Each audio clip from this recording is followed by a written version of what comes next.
University. I'll be graduating in a few weeks, and then I'll be heading off to France to teach English for a year.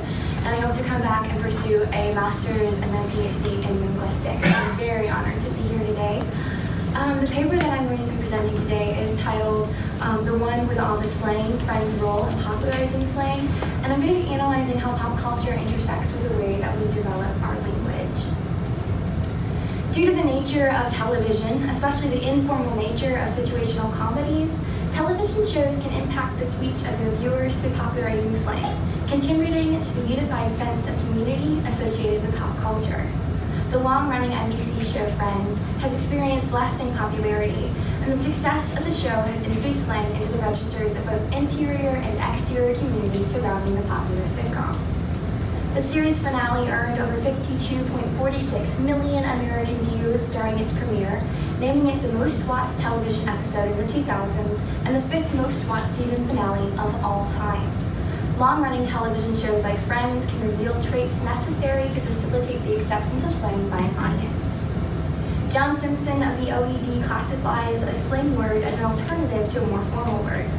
As an ever-evolving subgroup of language, slang provides alternative vocabulary to supplement the standard dialect. Often, people use slang to connect with a community of speakers, and the slang they use can function as a both identifying and unifying factor within their community. As speakers within an interior community exchange slang, the language they use can filter into exterior registers and become accepted in wider speech communities. Television acts as a creative outlet within the wider scope of popular culture, and the connections audiences experience create a sense of community between fans. As Karen Ross and Virginia Nightingale observe, fans do see themselves as part of a larger fan community, even if their own fandom is an individual activity undertaken alone. Television writing mimics the informal register of its audiences, another characteristic which facilitates the popularization of slang. Friends is a show about people who just sit around and talk. And the relaxed register that the scriptwriters use invites the audience to feel part of the intimate conversations the on-screen characters share. While comparing Friends transcripts to records of conversation, Paulo Quaglio identified the characteristics of involved or interactive registers as the presence of specific sets of code-going linguistic features, such as private verbs, that deletions, contractions, present tense verbs, first and second person pronouns, be as a main verb, causative subordination, vocatives, semimodals, language innovation, and slang terms. The co-occurrence of these features reflects informality. Quaglio presents his readers a list of linguistic markers which distinguish a text as informal, qualifying television writing, especially in Friends, as copying the natural register of the audience surrounding a particular show. By presenting linguistic registers audiences can identify with, television shows provide their fans with an intensified sense of accessibility. Considering the sense of identity Quaglio highlights, alongside Ross and Nightingale's belief that an audience's emotional connection allows a text to become part of the viewer's own personal narratives, the way an audience feels about a show must play a role in the way that the language of the show can be influential. In his book, Predicting New Words, Metcalf presents 5 qualifications which can help predict the success of new words as they are introduced to a language. Metcalf calls his measure the fudge factors, weighing words on their frequency of use, unobtrusiveness, diversity of users and situations, generation of other forms and meanings, and the endurance of the concept. His concepts can easily be applied to predict the success of slang terms introduced to television and media. In Michael Adams' study of the slang in Buffy the Vampire Slayer, he applies the fudge scale to the syntactical patterns of the word much and the way they evolved through the influence of the show. Adams focuses on the frequency of use and an obtrusiveness when he analyzed Slayer's slang, and he acknowledges that Metcalf's scale helpfully characterizes the actuation of Slayer's slang much, and in turn, the behavior of Slayer's slang much endorses the validity of Metcalf's scale. Friends slang follows similar patterns to Buffy's slang, so Metcalf's definition of unobtrusiveness and frequency of use provides a lens to analyze Friends. According to Metcalf, a word is unobtrusive when it camouflages itself to give the appearance of something known all along. Speakers take a naturally cynical approach when confronted with new slang because their minds are inclined to reject a conspicuous new word. The aversion to adopting new language makes it difficult for speakers to accept slang into their vocabularies. In the realm of slang adopted through television, unobtrusiveness can be affected by an audience's emotional connections, personal identification, and language identification. Friends delivers all three of the unobtrusive connections with their audiences, granting a feeling of familiarity to its slang. Speakers readily accept the language they hear on the screen because they are predisposed to accept the register of the situational comedies as their own. For Metcalf, frequency of use refers to the popularity of a word, and he writes that attention brings a word from the fringes of a language toward the center. Frequency of use and unobtrusiveness can provide understanding for how popular television shows negotiate the success of new slang, but Adams stresses that effective actuation of a word or linguistic practice requires a certain undetermined level of repetition, probably not on the part of the original speaker alone, but by other speakers in various contexts. The process Adams describes is similar to Metcalf's fudge factor, the diversity of users and situations. Metcalf suggests that in order for new words to be successful, it needs to be used by a variety of people in a variety of situations. According to Adams and Metcalf, however, it would seem impossible for television shows to introduce slang on their own. Even if a word is repeated throughout the series by different characters, the new words would not experience enough diversity or repetition which Adams and Metcalf require.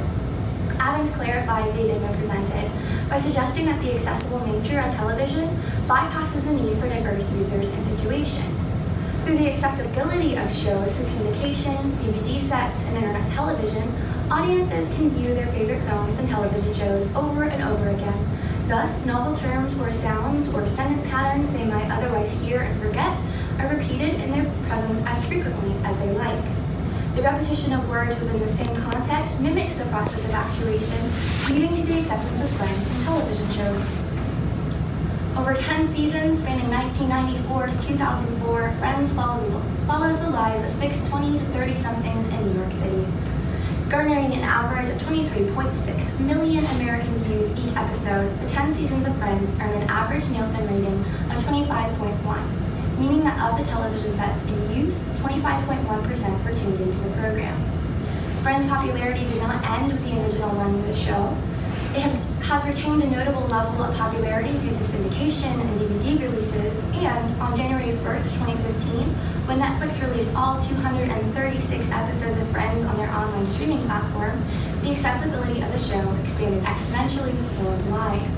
Adams argued that syndication acts as a repetition needed for the actuation of new slang, and the audience-controlled repetition, through choosing to turn on Netflix or DVD versions of the show, allows for a reinforcement of the language. Friends slang itself can be divided into two registers: speakers in an interior community and speakers in an exterior community. Borrowing the linguistic idea of speech communities, more commonly applied to ethnic groups such as the slang of African American communities, provides a lens to understand the restraints of the linguistic influence of Friends and other similar programs. The interior community consists of faithful Friends fans, especially those who experience emotional, personal, or language identification with the show. The exterior community is comprised of speakers who may use Friends slang, but they do not consider themselves avid fans of the show. They may have seen some, none, or rarely all of the episodes, but they have not established the necessary identifications in order for their vocabulary to be influenced by the show. Instead, the Friends slang the exterior community uses filters to them through the interior community. Slang from the interior community may not be recognized by outsiders, and words accepted by fans are examples of words that the interior community finds useful, but the exterior community does not. In the one with the prom video, Ross complains about taking messages for Rachel, and Phoebe encourages him not to give up hope for his relationship with her. Phoebe: hang in there, it's gonna happen. Ross: okay, now how do you know that? Phoebe: because she's your lobster. Come on, you guys, it's a well-known fact that lobsters fall in love and mate for life. You know what? You can actually see old lobster couples walking around their tank, holding claws, like she demonstrates. You have to picture lobsters. Within the interior community, being someone's lobster is synonymous with being someone's soulmate.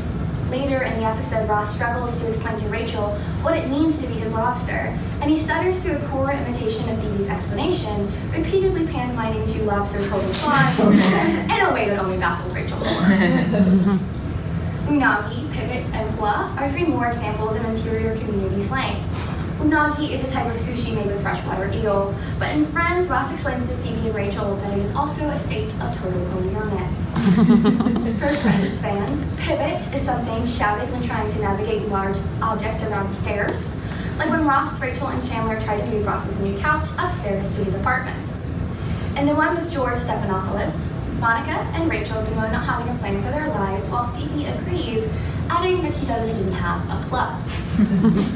All three of these words have entered into use in the interior community because of the memorable scenes of which they are a part.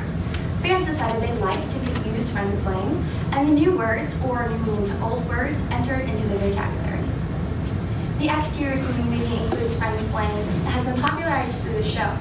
Users of friend zone and on a break may never realize the role Friends played in popularizing these dating terms. In the one with the blackout, Joey watches as Ross tries and fails to flirt with Rachel. Joey, never gonna happen. Ross, what? Joey, you and Rachel. Ross, what? Me and Rachel? Why not? Joey, because you waited too long to make your move and now you're in the friend zone. Ross, no, I'm not in the zone. Joey, no, Ross, you're mayor of the zone. It's difficult to say whether Joey is the first person to ever use the compound of friend zone, but the Oxford English Dictionary credits Friends with popularizing the phrase. Through the influence and popularity of the show, friend zone has grown to become a staple of today's dating culture. Friends popularized the phrase on a break in reference to romantic relationships. In the one where Ross and Rachel take a break, Rachel suggests that she and Ross take a break from each other in order to think things through. And in the following episode, the one the morning after, Ross and Rachel fight about whether or not Ross cheated. Rachel sees being on a break as getting space in a relationship without breaking up, and Ross thought it was the same as breaking up. The miscommunication plays a role throughout Friends, and every time it is repeated, it reinforces the term. The exterior community understood the usefulness of the phrase and adopted it. The separation between the interior and exterior communities surrounding slang and Friends is not concrete. The interior community more readily accepts slang introduced by Friends because of the emotional and personal connections felt with the show. The language transfer between speech communities happens naturally. The exterior community may come into contact with Friends slang, like lobster and club, but exterior speakers remember and use phrases like friend zone because they understand them as useful beyond the context of the show. Lobster will probably never make sense out of Phoebe's somewhat misguided explanation of true lobster love, as Rachel's reaction to Ross's explanation reveals.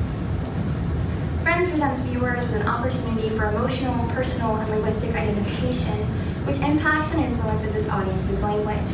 Through syndication, DVD releases, and internet television services, Friends remains relevant because of the active participation of its viewers.